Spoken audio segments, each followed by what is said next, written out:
Welcome to a video on finding the probability of complements using a contingency table. This video is part of a series where we're understanding probability with two-way tables. Let's get started. Before we take a look at an example, let's learn what the complement of an event is. The complement of an event E is the probability that E does not occur. The formula for the probability of a complement is P of E superscript C is equal to 1 minus P of E. This is where P of E is the probability of event E occurring, and P E superscript C is the probability of event E not occurring. A word about notation. The complement can be denoted in several different ways.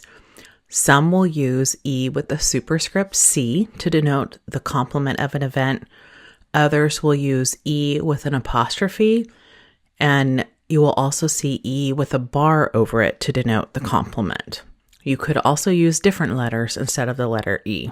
Let's take a look at some examples. For this example, we'll be looking at the contingency table that displays the study method versus grade. This is where a survey was conducted on a group of students regarding their preferred study method, whether they use flashcards or practice tests, and their average test grade, A, B, or C. You can find a copy of this contingency table linked in the video description below. Let's assume a student is selected at random. Let's find the following probabilities. First, we'll find the probability that a randomly selected student did not receive an A. We'll use the complement rule. Most problems may not say use the complement rule. A key phrase in this problem that would lead me to think about using the complement rule is the did not receive an A.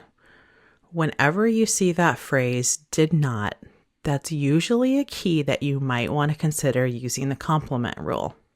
There's probably also another way to solve this, where we don't use the complement rule, but for this video, I'm going to stick with using it.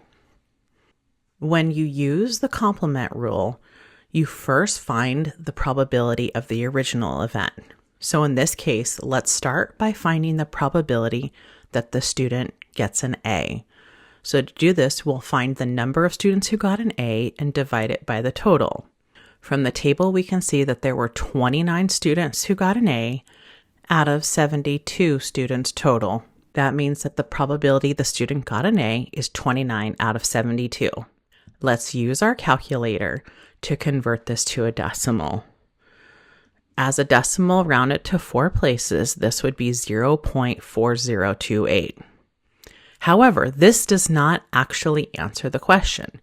The question asks us to find the probability that a randomly selected student did not receive an A. We found the probability that the student did receive an A. However, these events are complementary. The student either did receive an A or did not receive an A. So let's use the rule of complements to find the probability a student did not receive an A. This is equal to 1 minus the probability the student did receive an A. In other words, the probability of A complement is equal to 1 minus the probability of A.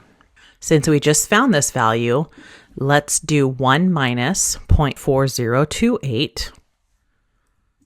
That gives us 0.5972. This is the answer for the probability the student did not receive an A. Let's take a look at a second example. Now let's find the probability that a randomly selected student did not use flashcards. Once again, we'll use the complement rule. There's probably another way to do this without using the complement rule, but we'll stick to that for this video. So if we're going to use the complement rule, we're going to first find the probability that the student uses flashcards.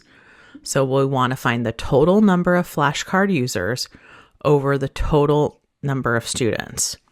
From our table, we can see that there were 22 students who used flashcards out of 72 total. So the probability the student uses flashcards is 22 out of 72. Using our calculator to convert this to a decimal rounded to 4 places, we get 0.3056. Once again, this is not the actual answer that we're looking for. We're trying to find the probability a student did not use flashcards. Using the complement rule, the probability that the student did not use flashcards, or the complement, is equal to 1 minus the probability they did use flashcards. This means we need to take 1 and subtract 0.3056, and that gives us 0.6944. Let's summarize a few things about complementary probability. Complementary probability helps us determine the likelihood that an event does not happen. The formula is probability of the complement is equal to 1 minus the probability of the event itself. We can apply this to a contingency table by first finding the probability of the event, then subtracting it from 1. This method is useful when analyzing categorical data. That's it for this video. Thanks for watching.